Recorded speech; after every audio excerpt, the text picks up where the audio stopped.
Wayne, you're known as the enfant terrible of the New Age scene. Oh, that's pretty good, Gil. You're slightly dyslexic and often tend to turn words around. You use the word fuck in about every sentence. However, you're incredibly driven. Now, where does that drive come from?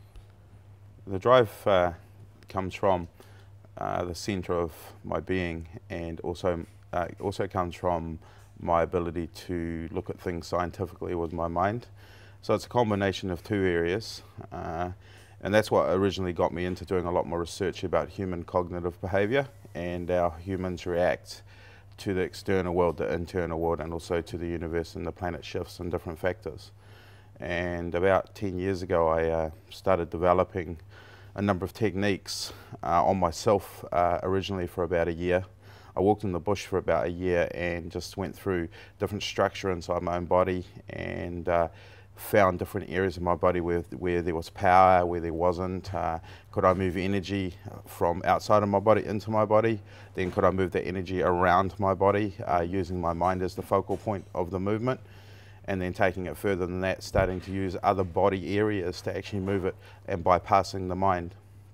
And then I started a small group of people and started doing trials with what I had experienced with myself on them, and putting together an algorithm that creates people to be able to, in a sense, use all three aspects of themselves, and that is the soul, the mind, the body. Now, the reason I say soul, mind, body, and most other factors in this world at the moment say mind, body, soul, is because those three, that statement and those three words are very pivotal to how you'll behave. So if you say mind, body, soul, your mind will be the dominant aspect. Where if you say soul, body, mind, soul is an energy frequency field, okay, that doesn't have a dominant aspect within it. So it's actually creating the human structure. Now, if you look at the universe, the planet, it also is made up of three main aspects, and that is frequency, shape, and color. So in the reflection of humanity, if we look at the planet and the universe and how it interacts with itself, every time the universe has a frequency shift or change, it changes its shape and color. It can create new stars, and on this planet it shifts things around. More minerals come out of the ground, and develops more minerals in the ground, things like that. That's all based on shape and color, and that's all based on the frequency shifts. Now, over the last few thousand years, it's been very pivotal. Humanity has been developing and growing very rapidly, consciously, and also with the real world around the outside of us, our external existence. That last 100 years, the growth has sped up to the most, and that's sort of become really externally based. So humanity has been taught that the mind is the dominant aspect, because we see that that's what it's creating our outside world, okay? Well, the mind is a very powerful aspect, and it does create the outside world, but one of the biggest problems with that is we've come to a stage now where we've created so much in the outside world, it's time to revert back to the inside world, and to do that, we need to use all three aspects equally. Now, the soul code that I've developed, that will be launched in book form early next year, will help, and it does help people create an algorithm in their body without doing anything, but doing the algorithm to take people back to themselves, so they can start to learn about the aspect of self. So who am I, okay? Where am I, what am I, all this sort of factor, where the mind, even though it's very powerful and it's externalizing everything, it cannot come back to self unless the other two aspects are in play, particularly the frequency, but also the body. Most of the stuff I've been working on now can be proven as a science. I recently lectured at Auckland University to postgrad medical students on the subject, and just looking at their reaction, for example, because they've never heard anything sort of like what I was saying, I could see that I was getting through to about 30% of the people in the room. And that tells me that people's consciousness is shifting consistently all the time, and as information increases, we also increase in our abilities to act and use that information. And one of the main things up until the year 2000, the Piscean Age, you would call that, as an era of information or collection, okay? So for 2,000 years in the Piscean Age, we were collecting ourselves and aspects of ourselves. Now we've moved into the Aquarian Age, and that's an action age. Now, we've got a real crossover at the moment with people because a lot of people are still collecting and they're not actually applying action. Now, one of the biggest aspects of humanity that is the biggest downfall with the human mind is expectation. Now, the human mind is the only part of our three parts that create an expectation.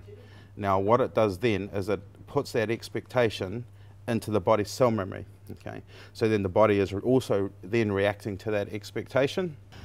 And if you can realign your metaphysical body or your energy field that's around you with your physical body, that will actually rebalance that out. And then you'll know inside yourself that it doesn't actually matter, and you are consistently creating the whole time anyway.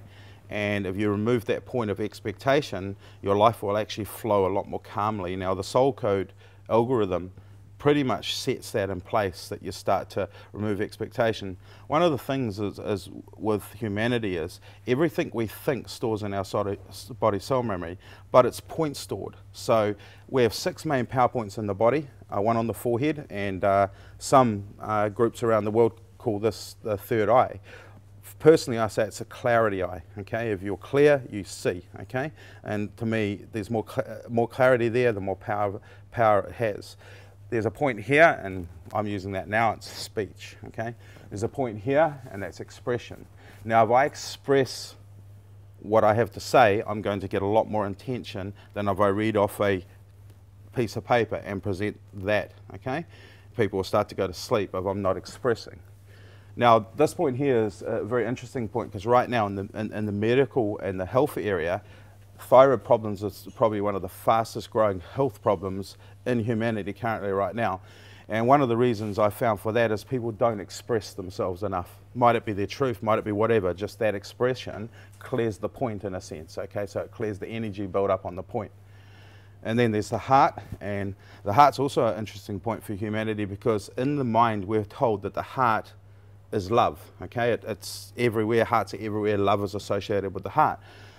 Well, in some ways, from my research, it shows that's actually a deception. So that's creating us more problems, okay, than any solutions we can find, because the heart stores pain or joy in it.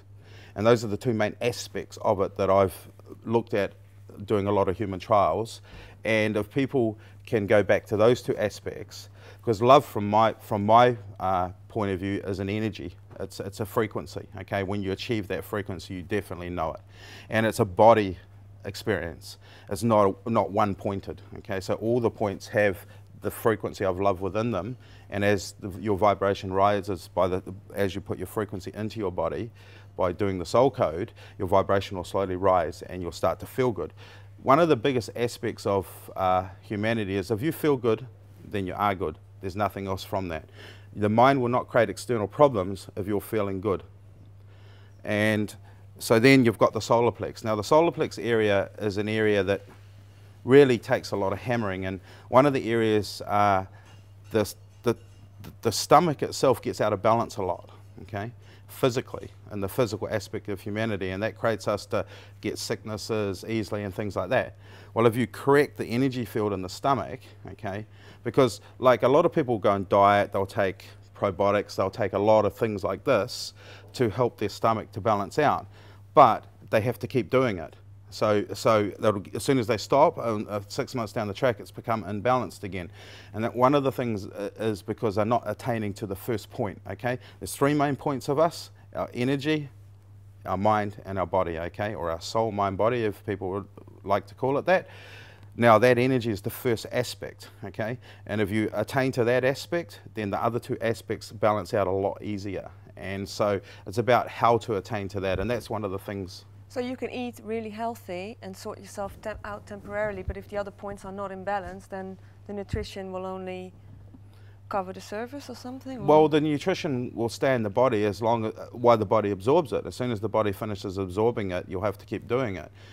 Now, one of the problems with that means you become addicted. Okay, so an addictive nature, it's like anything you're wearing for good health, any technology that's been developed that you put on your body for good health.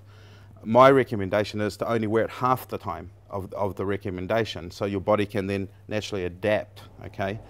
Because your body is a living, experiencing entity. The body cell memory is probably, to be realistic, out of the three main points, we're in a human form. Okay, so our body is the most powerful, all 3 points, why we exist in this human form. And so it also stores information within it.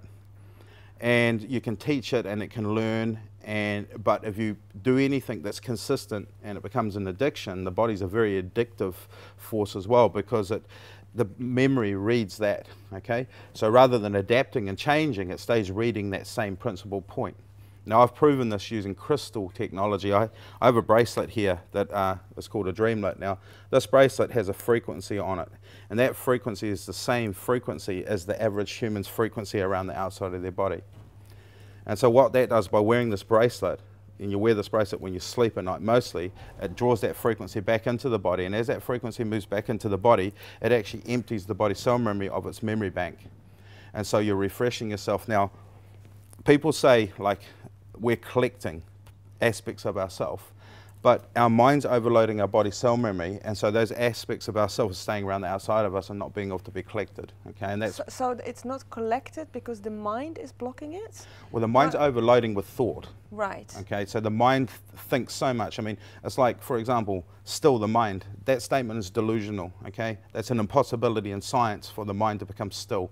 Focus the mind, send it on a journey, put it in a tree, create a mantra. Okay, there, you can do those things, but you cannot still the human mind. Okay, it is active the whole time. It's actually a neural-based transceiver. So the brain itself is a neural-based transceiver, and it transfers information from your energy field around your body and sends it right here. Okay, so all humans have 6 main power points in their body, and each of those points associated with shape and color.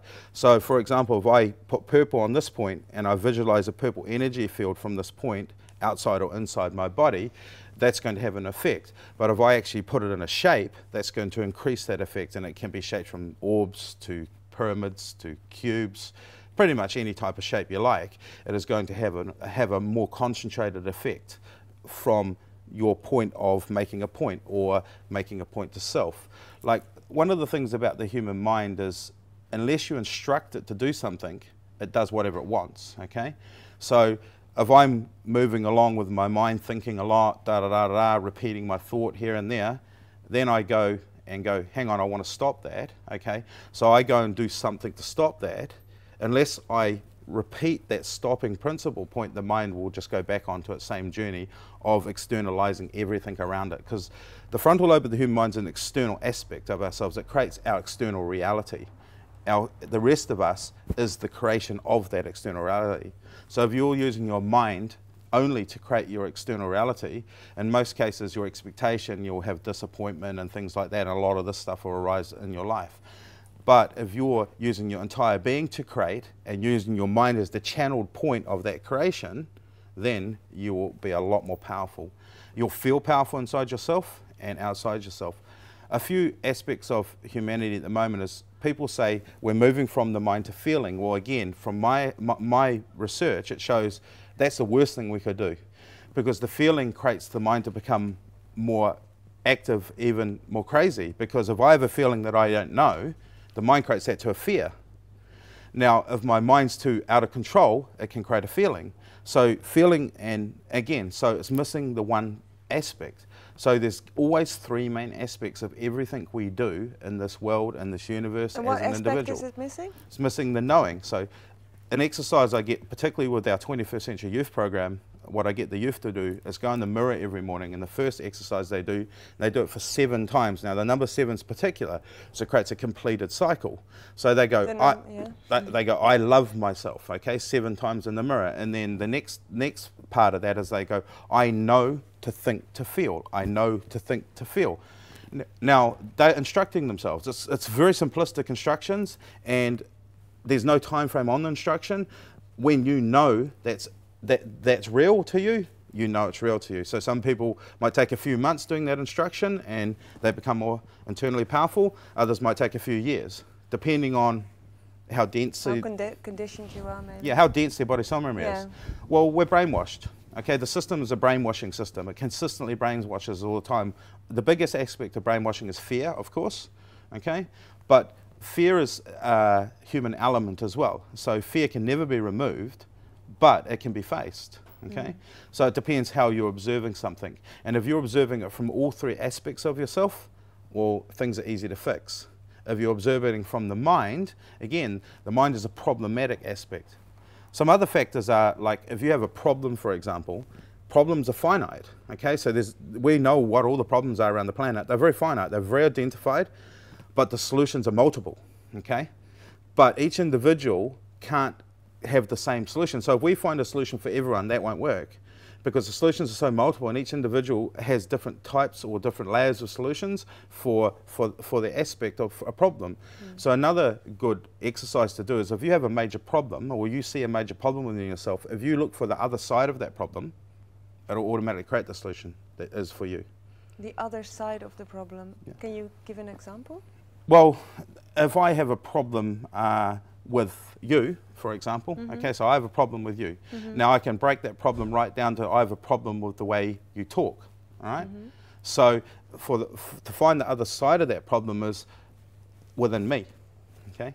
It's not within you. So I can keep having a problem with the way you're talking, but the other side of the problem is coming from me, because I have that problem, you see? So as soon as I identify the part of the problem that's within me, I'll release my problem that I have with you externally.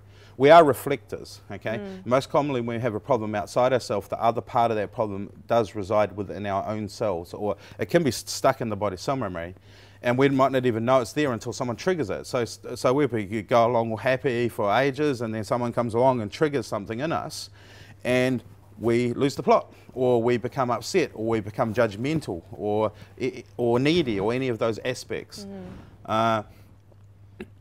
So the main science of humanity, from my perspective, is we're heading to a place where the more powerful beings that exist on this planet will be the ones that use all three aspects in concentration.